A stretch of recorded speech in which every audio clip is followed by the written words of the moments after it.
નમસ્કાર દર્શક મિત્રો, BHTV ન્યૂઝમાં આપનું સ્વાગત છે. સુરત જિલ્લાના બારડોલી તાલુકાના બાબેન ખાતે તારીખ 27મી જુલાઈ 2025ના રોજ Mayavanshi education and charitable trust Bardoli દ્વારા તેજસ્વી વિદ્યાર્થીઓને શુભેચ્છા સહ આર્થિક સહાય ચેક વિતરણ કરવામાં આવ્યું.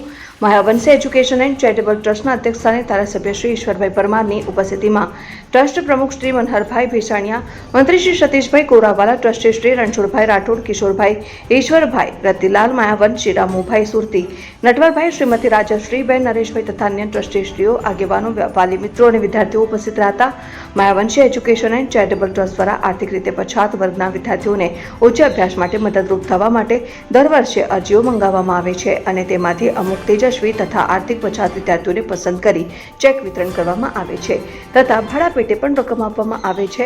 માયાવંશી એજ્યુકેશન એન્ડ ચેરિટેબલ ટ્રસ્ટ દ્વારા આર્થિક રીતે પછાત વર્ગના વિદ્યાર્થીઓને આગળ લાવવા આ વર્ષે 5,55,000 જેટલી રકમ ચૂકવી એક ઉદારતાભર્યું કામ કરવામાં આવ્યું છે, જેમાં જંબુસર તાલુકામાંથી કહનવા ગામના પલ્લવીબેન નગીનભાઈ પરમારને પણ 10,300નો ચેક આપવામાં આવ્યો. Reporter Ravindrasinh Gohil, BHTV news.